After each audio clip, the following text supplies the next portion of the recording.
ನಮಸ್ಕಾರ ಸ್ನೇಹಿತರೆ, ಅಕ್ಷಯ ಕ್ರಿಯೇಷನ್ಸ್ಗೆ ಸ್ವಾಗತ. ಎಂದಿನಂತೆ ಇವತ್ತು ನಾನೊಂದು ಹೊಸ ಅಡುಗೆಯನ್ನು ಮಾಡೋದನ್ನು ತೋರ್ಸೋಕೆ ಬಂದಿದ್ದೀನಿ. ಏನಪ್ಪ ಅಂತ ಹೇಳಂದರೆ, ಅದು ತೊಗರಿಕಾಳಿನ ಉಪ್ಪಿಟ್ಟು. ತೊಗರಿಕಾಳಿನ ಸೀಸನ್ ಇವಾಗ ತುಂಬ ಚೆನ್ನಾಗಿರುತ್ತೆ. ನೋಡಿ, ನಾನಿವಾಗ ತೊಗರಿಕಾಳನ್ನು ಬಿಡಿಸಿ ತೊಳೆದಿಟ್ಕೊಂಡು ಕುಕ್ಕರ್ಲಿಟ್ಟು ಅದನ್ನು 3 ವಿಷಲ್ ಕೂಗಿಸ್ತಾ ಇದ್ದೀನಿ. 3 ವಿಷಲ್ ಕೂಗಿಸ್ಕೊಂಡು ನಂತರ ಇದನ್ನು ಆರಕ್ಕೆ ಬಿಡೋಣ. ಅಷ್ಟರಲ್ಲಿ ನಾವು ಒಗ್ಗರಣೆ ಮಾಡ್ಕೊಳ್ಳೋಣ. ಅದಕ್ಕೆ ನಾನು ಬಾಣಲೆನ ಇಟ್ಕೊಂಡು ಒಗ್ಗರಣೆ ಮಾಡ್ಕೊಳ್ಳೋಣ. ಅದಕ್ಕೆ ನೋಡಿ, ಇದು ಕುಕ್ಕರ್ ಕೂಲಾಗೋಕ್ಕೆ ಬಿಟ್ಬಿಡೋಣ. ಕೂಗಿದೆ 3 ಸಲ. ಇದು ಹಸಿ ಕಾಳಾಗಿರೋದ್ರಿಂದ 3 ಸಲ ಕೂಗಿದ್ರೆ ಸಾಕು. ಇವಾಗ ನೋಡಿ, ಈಗ ನಾನು ಒಂದು ಬಾಣಲೆಯಲ್ಲಿ ಎಣ್ಣೆ ಹಾಕ್ಕೊಂಡಿದ್ದೀನಿ, 4 ಟೇಬಲ್ ಸ್ಪೂನು. ಇದಕ್ಕೆ ನಾವು ಎಣ್ಣೆ ಕಾದ ನಂತರ ಇದಕ್ಕೆ ನಾವು ಸಾಸಿವೆ, ಹಸಿರು ಮೆಣಸಿನ್ಕಾಯಿ ಎಲ್ಲ ಹಾಕೊಳ್ಳೋಣ. ನೋಡಿ, ಇವಾಗ ಸಾಸಿವೆ ಹಾಕ್ಕೊತಿದ್ದೀನಿ, ಎಣ್ಣೆ ಕಾದಿದೆ. ಈ ಸಾಸಿವೆ ಚಟಪಟ ಅಂದ ತಕ್ಷಣ ನಾವು ಒಂದೂವರೆ ಸ್ಪೂನ್ ಹಾಕ್ಕೊಂಡಿದ್ದೀನಿ ನಾನು. ಇದು 6 ಜನಕ್ಕೆ ಆಗುತ್ತೆ. ನೋಡಿ, ಇದು ಕಡಲೆಬೇಳೆ ಒಂದು ಸ್ವಲ್ಪ ಹಾಕ್ಕೊಂಡಿದ್ದೀನಿ ನಾನು.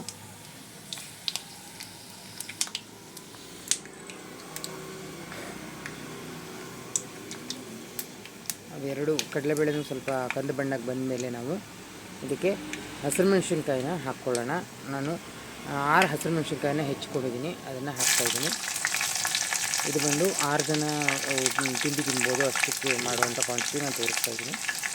6 ಹಸಿರು ಮೆಣಸಿನ್ಕಾಯಿನ ಸೀದಾ ಹಾಕ್ಕೊಂಡಿದ್ದೀನಿ. ನೀವು ಸಣ್ಣಕ್ಕೆ ಬೇಕಾದರೂ ಹೆಚ್ಚು ಹಾಕ್ಕೋಬೋದು, ತುಂಬ ಚೆನ್ನಾಗಿರುತ್ತೆ. ಇದು ಹಸಿ ಕಾಳಿನ ಸೀಸನ್ ಆಗಿರೋದ್ರಿಂದ ತೊಗರಿ ಕಾಳನ್ನು ಬಳಸಿದ್ರೆ ಇದು ನೋಡಿ, ನಾನು ಹಸಿ ಕಾಳು ಮೆಣಸನ್ನು ಹಾಕ್ತಾಯಿದ್ದೀನಿ. ಇದು ಹಸಿ ಗಿಡದಿಂದ ಕಿತ್ತಿರುವಂಥ ಕಾಳು ಮೆಣಸು, ಅದನ್ನು ಹಾಕ್ತಾಯಿದ್ದೀನಿ. ನೀವು ಒಣಗಿದ್ದು ಬೇಕಾದರೂ ಹಾಕ್ಕೊಳ್ಬೋದು. ಈ ಹಸಿದು ಹಾಕೋದ್ರಿಂದ ಒಂದು ಸ್ವಲ್ಪ ಪರಿಮಳ ತುಂಬ ಚೆನ್ನಾಗಿ ಬರುತ್ತೆ, ಹಾಗೆ ಖಾರನೂ ಚೆನ್ನಾಗಿರುತ್ತೆ. ಹಾಕೋದು ನೋಡಿ, ಇದು ಕರಿಬೇವಿನ ಸೊಪ್ಪು ಹಾಕ್ತಾಯಿದ್ದೀನಿ ನಾನು. ಒಂದು 2 ಎಸಳಷ್ಟು ಕರಿಬೇವಿನ ಸೊಪ್ಪನ್ನು ಹಾಕ್ಕೊಳ್ಳೋಣ ಒಗ್ಗರಣೆಗೆ. ಇದು ಒಂಚೂರು ಒಗ್ಗರಣೆಯಲ್ಲಿ ಬಾಡಿದ ಕೂಡಲೇ ನಾವು 1 ಸ್ಪೂನ್ ಜೀರಿಗೆನೂ ಹಾಕ್ಕೊಳ್ಳೋಣ. ಜೀರಿಗೆ, ಮೆಣಸು ಎಲ್ಲ ಹಾಕೋದು ಏನಕ್ಕಪ್ಪ ಅಂದರೆ, ಕಾಳು ಸ್ವಲ್ಪ ಕೆಲವರು ವಾಯು ಅಂತ ತಿನ್ನೋಲ್ಲ, ವಾಯು ಅಂತ ಹೇಳಿ ಬಳಸೋದಿಲ್ಲ. ಈ ಮೆಣಸು ಇದನ್ನು ಹಾಕಿದ್ರೆ ತಿನ್ಬೋದು. ಈಗ ನೋಡಿ, ನಾನು ಬೇಯಿಸಿಟ್ಕೊಂಡಿದ್ದೀವಲ್ಲ, ಈಗ ಕೂಲಾಗಿದೆ, ತೆಗೆದಿದ್ದೀನಿ. ನೋಡಿ, ಇಷ್ಟು ಕಾಳು, ಒಂದು ಅರ್ಧ ಕೆ ಜಿಯಷ್ಟು ಕಾಳು ಹಾಕ್ಕೊಂಡಿದ್ದೀನಿ ನಾನು. ಇದನ್ನು ನಾನು ಈ ಬಾಣಲೆಗೆ ಹಾಕ್ಕೊಂಡ್ಬಿಡೋದು. ನೀರಿನ ಸಮೇತನೇ ಹಾಕ್ಕೊಂಡ್ರೆ ಉಪ್ಪಿಟ್ಟು ಇನ್ನೂ ಟೇಸ್ಟ್ ಚೆನ್ನಾಗಿರುತ್ತೆ. ನೋಡಿ, ಈಗ ನಾನು ತೋರಿಸ್ತಾ ಇದ್ದೀನಲ್ವ, ಈ ಕಪ್ಪಲ್ಲಿ ನಾನು 6 ಕಪ್ ನೀರನ್ನು ಹಾಕೋತಾ ಇದ್ದೀನಿ ನಾನು. ಅದರಲ್ಲಿ ಮುಂಚೆನೇ ಒಂದು 2 ಕಪ್ನಷ್ಟು ನೀರಿದೆ. ಇದಕ್ಕೆ ನಾನು 6 ಕಪ್ನಷ್ಟು ನೀರನ್ನು ಹಾಕ್ತಾಯಿದ್ದೀನಿ. ಹಾಕಿಬಿಟ್ಟು ಇದಕ್ಕೆ ನಾವು ಇದರಲ್ಲಿ 6 ಕಪ್ ಅಂದರೆ ನೀವು 1.5ರಿಂದ 1.25 2 ಕಪ್ನಷ್ಟು ನೀವು ಅಕ್ಕಿ ತರಿಯನ್ನು ಕೂಡ ಹಾಕ್ಬೋದು. ಇದಕ್ಕೆ ನಾನು ಬಳಸ್ತಾ ಇರೋದು ಅಕ್ಕಿ ತರಿನ. ನೋಡಿ, ನಾನು ಹಾಕ್ತಾಯಿದ್ದೀನಿ ನೀರು.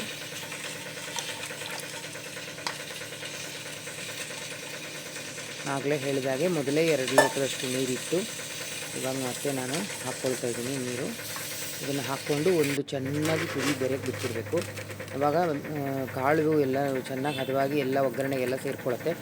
ಈ ಸಮಯದಲ್ಲಿ ನಾವು 1 ಸ್ಪೂನು ಮತ್ತು 1 ಇಡೀ, ನಾನು ನನ್ನ ಕೈ ಅಳತೆಯಲ್ಲೇ ಹಾಕೋದು ಉಪ್ಪನ್ನು ಹಾಕ್ತೀನಿ. ನೀವು ನಿಮ್ಮ ಅಳತೆಗೆ ತಕ್ಕಷ್ಟು ಉಪ್ಪನ್ನು ಹಾಕ್ಕೊಳ್ಳಿ.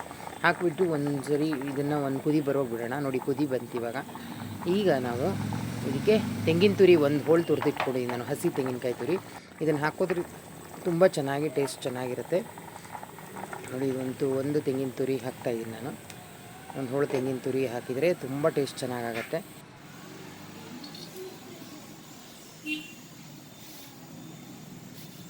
ನೋಡಿ, ಈಗ ನಾನು ಅಕ್ಕಿಯನ್ನು ಮಿಲ್ ಮಾಡಿಸಿಟ್ಕೊಂಡಿರುವಂಥದ್ದು ಅಕ್ಕಿ ರವೆನ ಹಾಕ್ತಾಯಿದ್ದೀನಿ ಇದಕ್ಕೆ.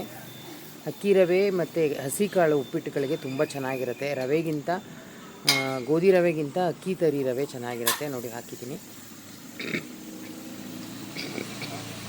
ನೋಡಿ, ಇವಾಗ ಇದನ್ನು 1 ರೌಂಡು ತಳಮೇಲೆ ಮಾಡೋಣ. ಇವಾಗ ಹಾಗೆಯೇ ಇದಕ್ಕೆ ನಾವು ಲಾಸ್ಟಿಗೆ ಕೊತ್ತಂಬರಿ ಸೊಪ್ಪು ಹಾಕ್ಕೊಳ್ಳೋಣ. ನೋಡಿ, ಇವಾಗ ಇದನ್ನು 1 ರೌಂಡ್ ತಳಮೇಲೆ ಮಾಡಿ ನಾವು ಇದನ್ನು ಮುಚ್ಚಿ ಬೇಯಿಸ್ಕೊಂಡ್ರೆ ಒಂದು 10 ನಿಮಿಷ ಸಿಮ್ಮಲ್ಲಿಟ್ಟು ಬೇಯಿಸಿದ್ರೆ ಒಳ್ಳೆ ಪರಿಮಳ ಬರುವಂತಹ ಉಪ್ಪಿಟ್ಟು ರೆಡಿಯಾಗುತ್ತೆ. ತೊಗರಿಕಾಳು ಉಪ್ಪಿಟ್ಟು ಟೇಸ್ಟು ಅಷ್ಟೇ ತುಂಬ ಚೆನ್ನಾಗಿರುತ್ತೆ ಕಾಳಿಂದು. ಸೊ ಇದು ಒಳ್ಳೆ ಹೆಲ್ದಿ ಫುಡ್ಡು, ಆರೋಗ್ಯಕರವಾದಂತಹ ಒಂದು ತಿಂಡಿ. ತುಂಬ ಚೆನ್ನಾಗಿರುತ್ತೆ ಸ್ನೇಹಿತರೆ. ಇದನ್ನು ನೀವು ಒಮ್ಮೆ ಟ್ರೈ ಮಾಡಿ, ಹೇಗೆ ಬಂತು ಅಂತ ನನಗೆ ಕಮೆಂಟ್ ಬಾಕ್ಸಲ್ಲಿ ಕಮೆಂಟ್ ಮಾಡಿ. ತುಂಬ ಚೆನ್ನಾಗಿರುತ್ತೆ. ನೋಡಿ, ಇವಾಗ ನಾನು ಕೊತ್ತಂಬರಿ ಸೊಪ್ಪನ್ನು ಲಾಸ್ಟಲ್ಲಿ ಹಾಕ್ಕೋತಾ ಇದ್ದೀನಿ. ಹಾಕ್ಕೊಂಡು ಈಗ ಪ್ಲೇಟ್ ಮುಚ್ಚಿಬಿಟ್ಟು ಬೇಯಿಸಿದಾಗಿತ್ತು. ನೋಡಿ, ಈಗ ಬೇಯಿಸಿದ ಮೇಲೆ ಉಪ್ಪಿಟ್ಟು ರೆಡಿಯಾಗಿದೆ. ನೋಡಿ, ನಾವು ಹಾಕಿದ ನೀರು ಕರೆಕ್ಟಾಗಿದೆ. ನೋಡಿ, ಎಷ್ಟು ಚೆನ್ನಾಗಿ ಹದವಾಗಿ ಉಪ್ಪಿಟ್ಟು ರೆಡಿಯಾಗಿದೆ. ನಿಮಗೆ ಇದು ಇಷ್ಟ ಆಯಿತು ಅಂದರೆ ಒಂದು ಲೈಕ್ ಮಾಡಿ, ಈ ವಿಡಿಯೋನ ನೋಡಿ ಸ್ನೇಹಿತರೆ, ಪೂರ್ತಿ ನೋಡಿ, ಒಂದು ಶೇರ್ ಮಾಡಿ, ಹಾಗೆ ಕಮೆಂಟ್ ಮಾಡೋದನ್ನು ಮರಿಬೇಡಿ. ನಮಸ್ಕಾರ ಸ್ನೇಹಿತರೆ, ಮುಂದಿನ ವಿಡಿಯೋದಲ್ಲಿ ಭೇಟಿ